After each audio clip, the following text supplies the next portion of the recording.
이런 이해하기 힘든 일들이 발생하는 원인은 하나님께서 앞서 하신 지적 속에 있다. 왜 이 땅 주민과 약속을 하여 그들의 단을 헐지 않느냐? 내가 사는 땅 주민과 내가 한 약속은 무엇이며 내가 헐지 않은 단은 무엇인지 점검해 보아야 하겠다. 사회적으로는 악한 구조의 개선을 위해 어떠한 발전이 있었는지 반성해 보아야 한다. 교회적으로 할 일은 무엇인가? 바로 신앙을 전수하여 계대하는 것이다. 유일한 창조주시요 구속주에 대한 신앙을 교회와 교회에 속한 가정에 전달하지 않으면 교회는 약화될 것이요 사회는 악해질 것이며 무엇보다 내 자녀가 정체성조차 불분명한 세상 사람이 되는 일이 일어난다. 언약은 하나님과 맺는 것이다. 언약을 맺어 하나님의 복을 받아 땅을 차지했다면 곧바로 하나님을 다시 바라보아야 한다. 새 환경에서 내가 하나님 싫어하시는 일을 하지 않도록 조심해야 한다.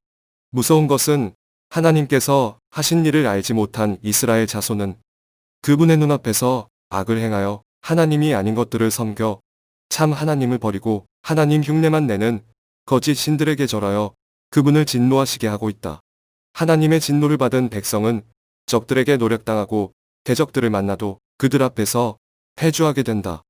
하나님의 백성들이 어디에 가든지 하나님의 손이 그들에게 재앙을 내리신다. 말씀하신 대로 맹세하신 대로 백성들에게 하신다. 언제 어떻게 말씀하시고 맹세하셨는가?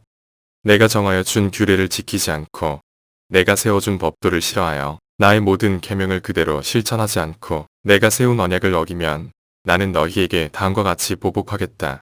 갑작스런 재앙 곧 대병과 열병을 너희에게 보내서 너희의 눈을 어둡게 하고 기운이 쏙 빠지게 하겠다. 너희가 씨를 뿌려도 너희의 원수들이 와서 먹어버릴 것이다. 내가 성난 얼굴로 너희를 쏘아보는 동안에 너희는 원수에게 얻어맞을 것이다. 너희를 미워하는 그 자들이 너희를 다스릴 것이다. 너희는 쫓는 사람이 없어도 도망다니는 신세가 될 것이다. 당신들이 자식을 낳고 또 그 자식이 자식을 낳아 그 땅에서 오래 산 뒤에 어떤 형상의 우상이든 우상을 만들어 섬기거나 주 당신들의 하나님의 눈에 거슬리는 행동을 하면 오늘 내가 하늘과 땅을 증인으로 세울 것이니 당신들이 요단강을 건너가 차지하는 땅에서 반드시 곧 멸망할 것입니다. 그 땅에서 오래 살지 못하고 반드시 망할 것입니다. 주님께서는 당신들을 여러 민족 사이에 흩으실 것입니다. 주님께서 당신들을 쫓아보내실 그곳 백성 사이에서 살아남을 사람이 많지 않을 것입니다.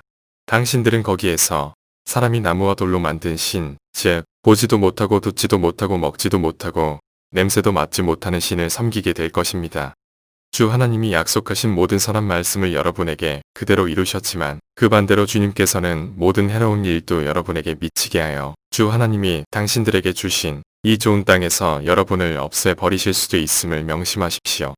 그러므로 여러분이 주 하나님이 여러분에게 지키라고 명하신 언약을 어기고 가서 다른 신을 섬기고 경배하면 주님의 진노가 여러분에게 내려 당신들은 그가 주신 좋은 땅에서 곧 망하게 될 것입니다. 그래서 그들의 괴로움이 심해졌다. 그런데 놀랍게도 반전이 일어난다. 성미가 급하신 하나님께서는 말씀하신 대로 사사를 세우사 건져내셨다고 역사가는 적는다.